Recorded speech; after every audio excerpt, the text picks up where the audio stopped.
Vamos chamar então o nosso analista de internacional, Lorival Santana, para trazer um outro panorama aqui para a gente sobre esse segundo turno nas eleições lá na França. Lorival, queria conversar com você sobre 2 pontos. O primeiro, sobre o terceiro colocado nas eleições, acabou não indo ali, para o segundo turno, ele tem uma certa porcentagem, ele não declarou um apoio, podemos dizer assim, público a Emmanuel Macron, mas também acabou condenando também esse apoio a Le Pen. Isso pode ter uma diferença final? Esses 12%, 13% a mais pode ser daquela possível terceira via da França que pode apoiar Emmanuel Macron?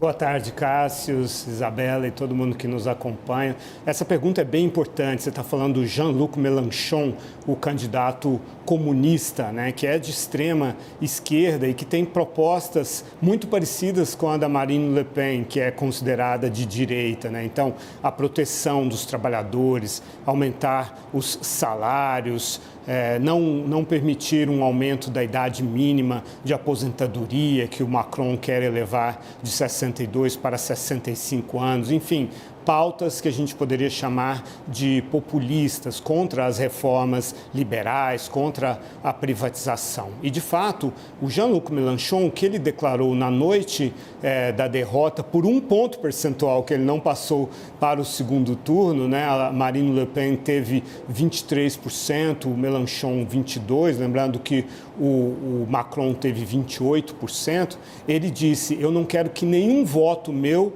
vá para a Marine Le Pen. Mas ele também não declarou apoio para o Macron, que é considerado um liberal por ele, que ele também rejeita. De acordo com as pesquisas, 20% do eleitorado do Mélenchon, no entanto, pretendia votar sim na Marine Le Pen, por causa dessas proteções que ela promete, de aumentar os salários e assim por diante. E 1/3 dos eleitores diziam que votariam no Macron, dos eleitores do Mélenchon, e metade estava indecisa. Então, o Macron tem aí uma dificuldade realmente, porque as propostas dele são impopulares, reformas trabalhistas, reformas liberais, privatização, aumento da idade mínima de aposentadoria, são sempre propostas impopulares. No entanto, ele tem do lado dele o fato de que ele fez uma boa condução da política econômica, tanto assim que a inflação na França está mais baixa do que nos países comparáveis. Por exemplo, está 5% a inflação na França,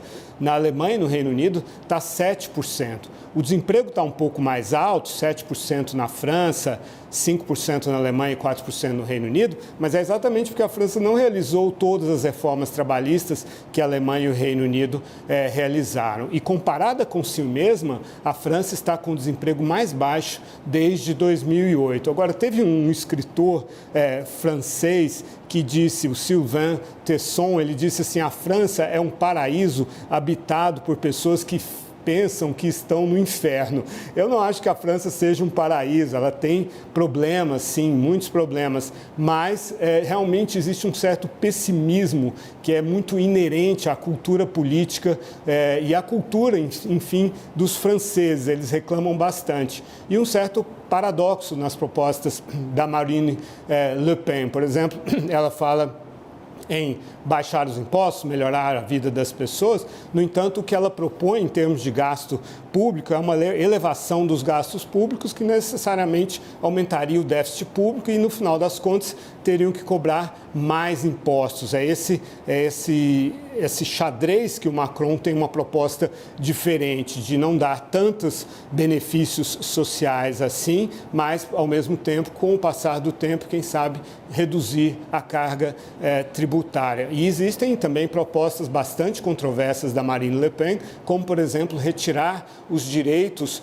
dos imigrantes, incluindo os imigrantes europeus, dos outros países da União Europeia, direitos à saúde, à educação e à moradia, que são coisas que podem, inclusive, na interpretação de muitas pessoas, ser contra as leis da União Europeia. Ela tem essa visão anti-europeia, anti-OTAN, era uma visão favorável ao Vladimir Putin, da Rússia.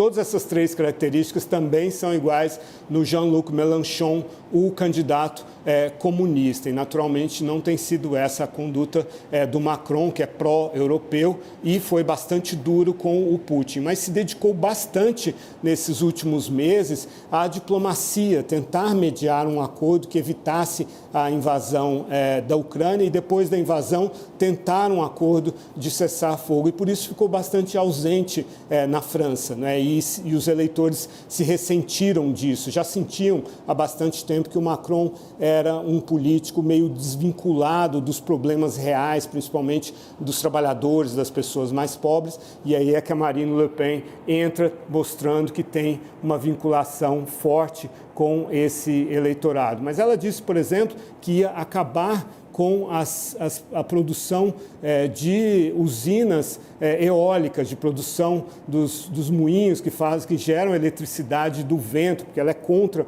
todas essas medidas relacionadas ao meio ambiente, à questão climática. E aí o que o Macron fez nos últimos dias? Visitou uma fábrica dessas plantas que fazem a energia eólica, né, essas turbinas, uma fábrica francesa em Le Havre, que é administrada pelo prefeito mais popular da França, o Edouard Philippe, que foi primeiro-ministro, e falou, olha aqui, ó, o meio ambiente, a mudança climática, essas preocupações também geram empregos. Então, o Macron também partiu para o contra-ataque nos últimos dias. Isabela e Cássio. Lorival, até você tocou em alguns pontos que eu gostaria também que você também trouxesse uma análise. Você falou nessa questão das políticas um pouco impopulares por parte de Emmanuel Macron, a questão de reformas, questão da política econômica, mas que ponto a atuação de Emmanuel Macron ali, tentando ser ali uma espécie de meio de campo, um amortecedor ali na guerra da Ucrânia e com a Rússia, pode ter chegado aí, podemos dizer, pontos positivos e negativos, a atuação dele especificamente, refletindo nas eleições. Vai ter um reflexo, podemos dizer, direto à atuação dele, tentando melhorar ou tentando ser uma espécie de ponte de conversa entre os dois presidentes, russo e ucraniano? Cássio, tradicionalmente essas questões de política externa não influem em eleições, mas nesse caso existe uma comoção com relação à guerra, né, na Ucrânia, a esse flagelo vivido pelos ucranianos, uma invasão dessa envergadura na Europa, algo que não acontecia desde a Segunda Guerra Mundial. É claro que comoveu muito os franceses, que foram ocupados pela Alemanha nazista, né, na Segunda Guerra Mundial. E, aliás, o antigo partido Frente Nacional da Marine Le Pen, que agora se chama União Nacional, ela tem origem justamente no Vichy, naquele regime nazista, né? A ocupação nazista. Esse partido era a favor do nazismo, né? Então ela tem essa mancha, né? Não é ela exatamente, mas os antecessores, inclusive o pai dela. E o Macron explorou isso no debate, né? E disse que ela, inclusive, recebeu